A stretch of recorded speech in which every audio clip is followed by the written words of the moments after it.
पुरातत्व के माध्यम से करोड़ों वर्ष पूर्व की मानव संस्कृतियां, सभ्यता आदि आपको उसी प्रकार से प्राप्त मिल सकती हैं जैसे कि उस समय, तत्कालीन समय में वो उपस्थित रही थी।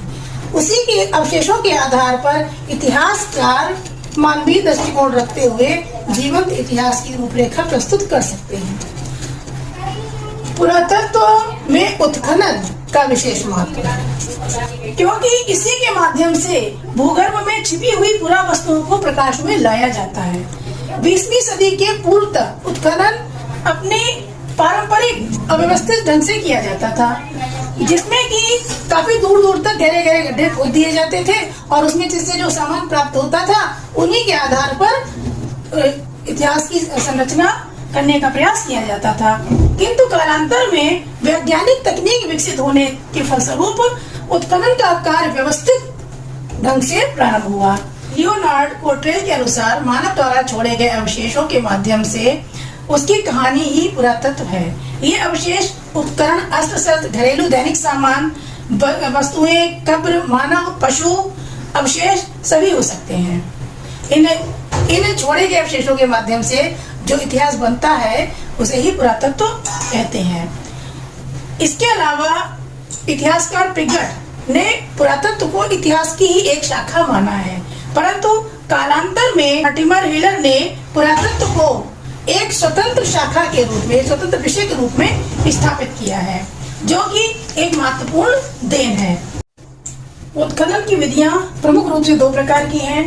हम सबसे पहले लंबवत उत्खनन के विषय में जानेंगे। लंबवत उत्खनन को वर्टिकल एक्सकैवेशन कहा जाता है।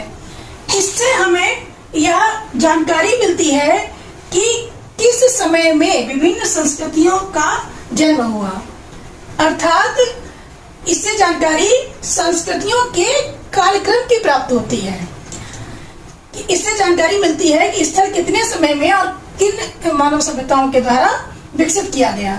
इसी कारण मॉर्टिमर हिलर ने इस विधि को काल मापन अथवा सांस्कृतिक मापन की संज्ञा दी है। इस उत्खनन के द्वारा यह जाना जा सकता है कि इस क्षेत्र में किस संस्कृति के लोग कब आए थे तथा उनका विनाश कब हुआ। क्रमशः आप देख रहे हैं, जैसे मैंने इसको बता रखा है यहाँ पे लंबवत उत्खनन, ये लंबाई में खुदाई की जाती है, जैसे कि A1, A2, A2, A3, A4 इस तरह से हमने इसको डिनोट कर रखा है। तो ये जस्टिफाई क्या कर रहा है कि यहाँ पर विभिन्न 4 संस्कृतियां हुई होंगी इस स्तर पर, और इनका जो कालक्रम है वो क्रमशः इस तरह से भिन्न भिन्न रहा होगा। इसमें परत दर परत विभिन्न संस्कृतियों का के रहस्य जो है वो उद्घाटित होते जाते हैं, इसीलिए इसको सांस्कृतिक मापन भी कहा जाता है। यह विधि संस्कृतियों के पूर्वक्रम तथा पारस्परिक संबंध की जानकारी में भी सहायता करती है। क्योंकि यह उत्खनन एक सीमित क्षेत्र में ही किया जाता है। आप देखते हैं जैसे ये लंबाई में उत्खनन किया जा रहा है, गहराई में लंबी उत्खनन है गहराई में, तो ये एक सीमित क्षेत्र में ही किया जा रहा है। एक सीमित क्षेत्र चुनकर जहाँ पर यह संभावना है कि यहाँ से हमें पुरातत्व के अवशेष मिल सकते हैं, उस पर लंबाई में लगातार जहाँ तक प्राकृतिक मिट्टी न मिल जाए या जहाँ तक सभ्यताओं के अवशेष मिलना बंद न हो जाए, वहां तक ये उत्खनन जारी रहता है। तो ये इसमें हमें विभिन्न संस्कृतियों के कालक्रम और उनके पारस्परिक संबंधों के अध्ययन की जानकारी प्राप्त होती है, लेकिन ये सीमित क्षेत्र में ही किया जा सकता है। इसीलिए हम इसके द्वारा विभिन्न संस्कृतियों के सामाजिक, राजनीतिक, आर्थिक और धार्मिक तथ्यों के विषय में विस्तृत जानकारी प्राप्त नहीं कर सकते। कार्यक्रम की जानकारी इसमें बिल्कुल अक्षरशः सही प्राप्त, सटीक जानकारी प्राप्त हो जाएगी, लेकिन इससे विस्तृत अध्ययन संबंधित सभ्यता का नहीं किया जा सकता है। अतः लंबवत उत्खनन किसी संस्कृति के कालक्रम एवं स्तरीकरण के ज्ञान में ही सहायक सिद्ध हो सकते हैं। अब हम देखेंगे उत्खनन की दूसरी विधि अर्थात क्षैतिज उत्खनन के विषय में।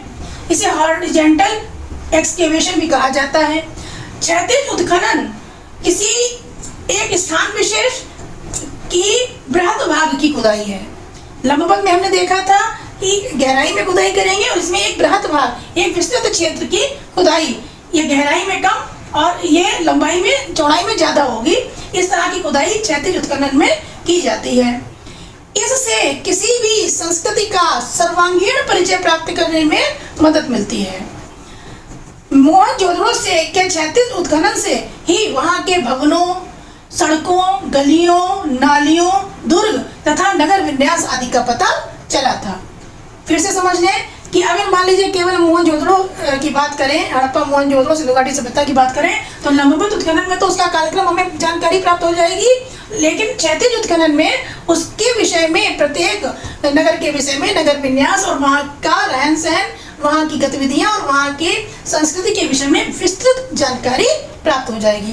अतः लंबवत उत्खनन और क्षैतिज उत्खनन एक दूसरे के पूरक हैं।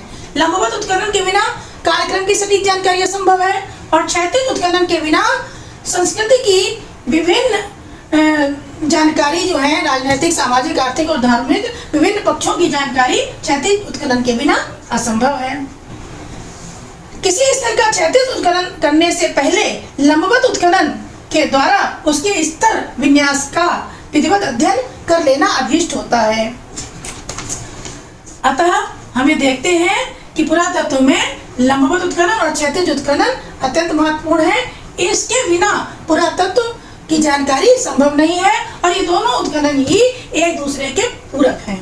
यहाँ पर हम ये भी बताना चाहेंगे कि जैसा कि हमने बताया कि लंबवत उत्खनन और क्षैतिज उत्खनन के द्वारा पुरातात्विक अवशेष प्राप्त हो जाते हैं, तो उसका काल निर्धारण और उसकी विस्तृत अवस्थाएं, उसके सारे पक्ष पता चल जाते हैं। तो काल निर्धारण, सटीक काल निर्धारण होता कैसे है? सटीक काल निर्धारण भौतिक विज्ञान से संबंधित कार्बन, रेडियो कार्बन पद्धति और पोटेशियम आर्गन पद्धति के द्वारा वैज्ञानिक विधि से किया जाता है, जिससे कि कार्बन 14 पद्धति एक काल गणना की एक प्रामाणिक पद्धति है, जिससे कि पुराने से पुराने अवशेष जो हैं उनके कार्यक्रम की सटीक जानकारी प्राप्त हो जाती है। अतः एक पुरातत्व से प्राप्त साक्ष्य को इतिहास में वैज्ञानिक तथ्यों के द्वारा ही बदला जाता है। धन्यवाद। अगर आपको ये जानकारी समझ में आई हो, पसंद आई हो, तो हमारे चैनल को लाइक, सब्सक्राइब और शेयर करें। थैंक्स।